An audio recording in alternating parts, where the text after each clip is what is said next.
பதவியேற்பு விழாவில் விடுதலை சிறுத்தைகள் கட்சியின் தலைவர் தொல் திருமாவளவன் மற்றும் வன்னியரசு சட்டமன்ற உறுப்பினர் வன்னியர் திண்டிவனம் சட்டமன்ற வன்னியரசு உள்ளிட்டோரும் இந்த பதவியேற்பு விழாவில் பங்கேற்கிறார்கள்.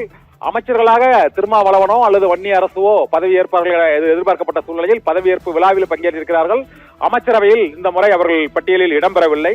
இதே போல இந்திய யூனியன் முஸ்லீம் லீக் கட்சியும் அமைச்சரவையில் இடம்பெறும், அவர்களுக்கு ஒரு இடம் என நேற்று முதல் தகவல் வெளியான சூழ்நிலையில் இந்த பட்டியலில் இல்லை. இந்த முறை அறந்தாங்கி தொகுதியில் சட்ட வெற்றி பெற்ற முகமது ஃபர்வாஸ் அவருக்கு அமைச்சர் பொறுப்பு வழங்கப்பட்டு இருக்கிறது. இதனால் இந்திய யூனியன் முஸ்லீம் லீக் கட்சியைச் சேர்ந்த அவர்கள் அமைச்சர்களாக பொறுப்பேற்பார்களா என்ற சந்தேகத்திற்கு இப்போதைக்கு இந்த பட்டியலில் இல்லை. 23 அமைச்சர்கள் தான் இன்று பதவியேற்கிறார்கள். சென்னைக்கு 7, கொங்கு மண்டலத்திற்கும் 7 அமைச்சர்கள். சென்னையில் 14 பேர் வெற்றி பெற்றார்கள்.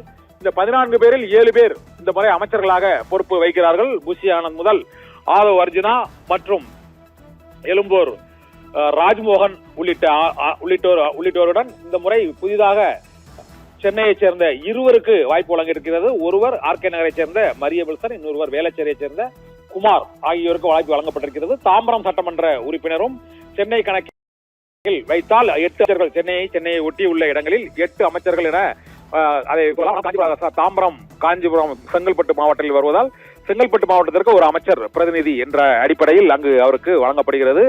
இதே போல தாம்பரம் தொகுதியைச் சேர்ந்த சரத்குமார் அவருக்கு அமைச்சர் பொறுப்பு வழங்கப்படுகிறது. அவர் சென்னையை அடுத்த தாம்பரத்தை வெற்றி பெற்ற சரத்குமாருக்கு இந்த முறை அமைச்சர் பொறுப்பு வழங்கப்பட்டிருக்கிறது.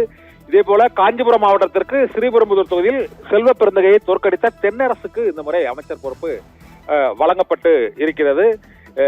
இது தவிர காங்கிரசுக்கு 20 தவிர 21 அமைச்சர்கள் தமிழக வெற்றி கழகத்தின் சார்பாக அமைச்சர்களாக பொறுப்பேற்றிருக்கிறார்கள். இதில் 7 பேர் சென்னை மாவட்டத்தைச் சேர்ந்தவர்கள், 2 பேர் தூத்துக்குடி மாவட்டம், 2 பேர் விருதுநகர் மாவட்டம், மீதி 7 பேர் கொங்கு மண்டலத்தைச் சேர்ந்தவர்கள் என இந்த அமைச்சரவை பட்டியலில் காஞ்சிபுரம், செங்கல்பட்டு ஆகிய மாவட்டங்களுக்கு ஒரு அமைச்சர் பதவி வழங்கப்பட்டிருக்கிறது. இதே போல டெல்டா மாவட்டங்களிலும் ஒரே ஒரு அமைச்சர் பொறுப்பு ஒருவருக்கு வழங்கப்பட்டிருக்கிறது. கும்பகோணம் தொகுதியில் வெற்றி பெற்ற நபருக்கு வெற்றி பெற்ற வேட்பாளருக்கு அந்த அமைச்சர் பொறுப்பு வழங்கப்பட்டிருக்கிறது. கும்பகோணம் தொகுதியை பொறுத்தவரை வினோத் வெற்றி பெற்றிருக்கிறார், அவருக்கு இந்த முறை அமைச்சர் பொறுப்பு வழங்கப்பட்டிருக்கிறது. டெல்டா மாவட்டங்களை பொறுத்தவரை அனைத்து மாவட்டங்களுக்கும் அனைத்து பகுதிகளுக்கும் அந்த அமைச்சர் பொறுப்பு வழங்கப்பட்டிருக்கிறது. இதே போல அரக்கோணம் சட்டமன்ற தொகுதியில் வெற்றி பெற்ற காந்திராஜுக்கு, வட மாவட்டங்களைச் சேர்ந்த காந்திராஜிற்கு, இதே போல கடலூர் மாவட்டத்தைச் சேர்ந்த கடலூர் மாவட்டத்தில் வெற்றி பெற்ற சட்டமன்ற உறுப்பினரான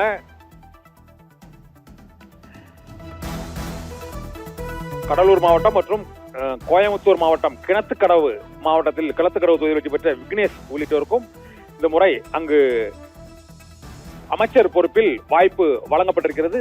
சேலம் தெற்கு தொகுதியில் விஜய் தமிழன்பன் பார்த்திபன் அவருக்கு அமைச்சர் பொறுப்பு வழங்கப்படுவதாக அறிவிக்கப்பட்டிருக்கிறது. கடலூர் தொகுதியில் பி ராஜ்குமார் வெற்றி பெற்ற ராஜ்குமாருக்கு அமைச்சர் பொறுப்பு வழங்கப்படுவதாக அறிவிக்கப்பட்டிருக்கிறது.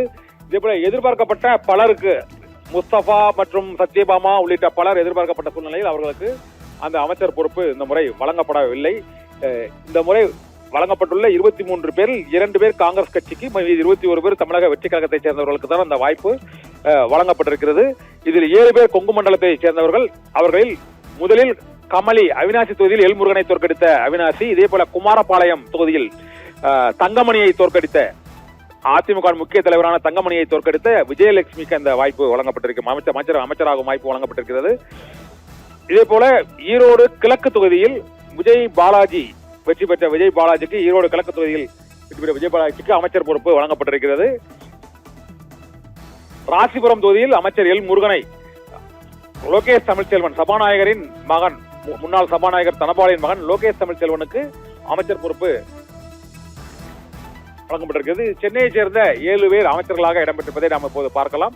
இதில் பெரம்பூர் தொகுதியை பொறுத்தவரை முதலமைச்சர் விஜய் சென்னையை வெற்றி பெற்றிருக்கிறார். தியாகராய நகரில் புஷி ஆனந்த் அவர் வெற்றி பெற்று சென்னையை சேர்ந்த அமைச்சராக, அவர் ஏற்கனவே ஊரக வளர்ச்சித்துறை அமைச்சராக வெற்றி பெற்றிருக்கிறார். வில்லிவாக்கம் தொகுதியைச் சேர்ந்த ஆதவ் அர்ஜுனா அவர் பொதுப்பணித்துறை மற்றும் விளையாட்டுத்துறை அமைச்சராக அவர் ஏற்கனவே முதல் பட்டியலிலேயே இடம்பெற்றிருக்கிறார்.